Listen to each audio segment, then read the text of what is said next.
Welcome to episode 6, The Void. There's a moment in every complex delivery effort where the team has done everything they can within the boundaries of their current understanding, and yet the problem still refuses to move.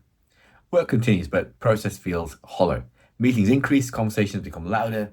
People try to optimize small parts of the system, hoping that efficiency will solve what essentially is a problem of meaning. And in those moments, you feel a pressure rising in the work, the pressure that comes from trying to navigate complexity without stopping long enough to comprehend it.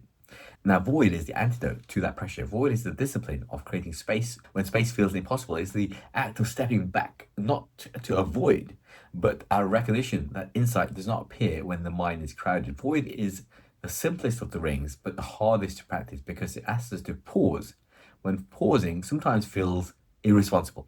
You can feel when a team has no void because everything they produce, even though it might be technically correct, starts to feel oddly superficial. The backlog fills with tasks of what to do, but not the why.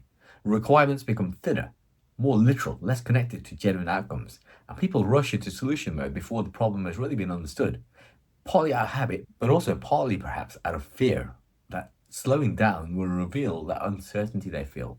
Meetings become tactical checklists rather than explorations of possibilities. Slowly, without anyone realizing it, the team becomes trapped inside the work.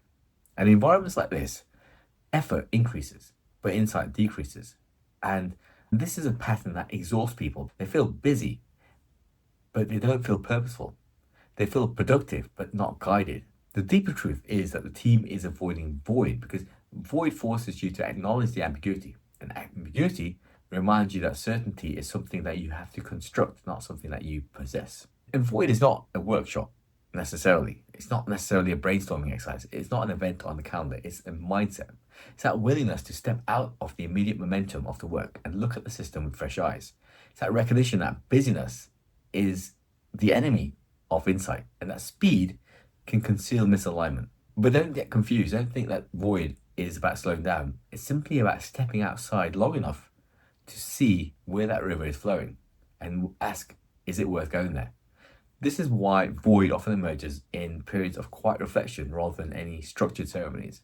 Some of those transformative insights in delivery don't happen in sprint planning sessions or stakeholder reviews. They happen in those few seconds when someone just stops, exhales, and sees the shape of the problem without any pressure to immediately solve it.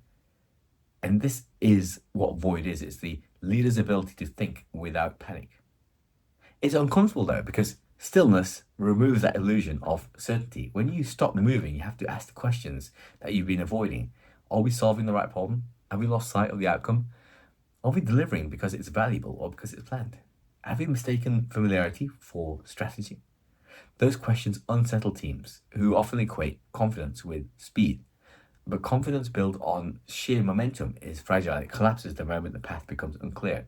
Void, on the other hand, builds that deeper confidence, that sort of confidence that's rooted in insight rather than any emotion. It teaches teams to think with maturity rather than urgency. But more importantly, it allows the teams to admit what they didn't know without shame.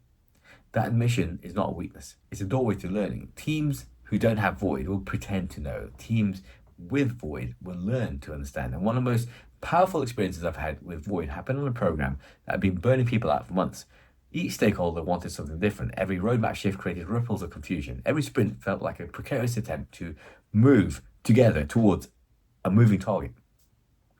The team wasn't failing because they were bad. They were failing because they were navigating ambiguity at a pace that left no room for reflection. During one particularly strained retrospective, the team finally confronted the truth they'd been avoiding. They no longer really understood the purpose of the work. They knew the tasks, they knew the deadlines, they knew the expectations. But the purpose, the why at the heart of the product had been obscured just by the sheer noise. So we did something radically different. We paused the program for half a day. We stepped back from the backlog, away from the dependencies, away from the pressure, and asked one defining question. What problems are we here to actually solve? There was an uncomfortable silence. Uncomfortable but transformative. In that silence, assumptions fell away, the tensions dissolved, and it allowed the team to reclaim that clarity that months of sprints had stripped from. When they returned to work, they moved with more precision, more alignment. So void didn't slow down the program, it saved the program. To bring this into perspective, if earth gives the team stability and water gives them adaptability, fire gives them focus, and wind gives them awareness. Then void gives them wisdom. It's a practice of thinking beyond the immediate, seeing beyond the surface, and understanding the deeper forces shaping the work. Void is where leaders move from reacting to shaping, from controlling to guiding. Void is a discipline that allows a leader to say, we're not just doing the work, we're understanding the work. And once the team understands the work, it is unstoppable. Not because the path is clear, because the team has clarity rather than fear. All right, now that we've explored all 5 rings individually, in the next episode, we're going to look at what I call the mesh, the living interconnected system formed by the rings, and how strengthening one discipline changes all the others. I hope you enjoyed watching this video. Hit like, hit subscribe. See you in episode 7.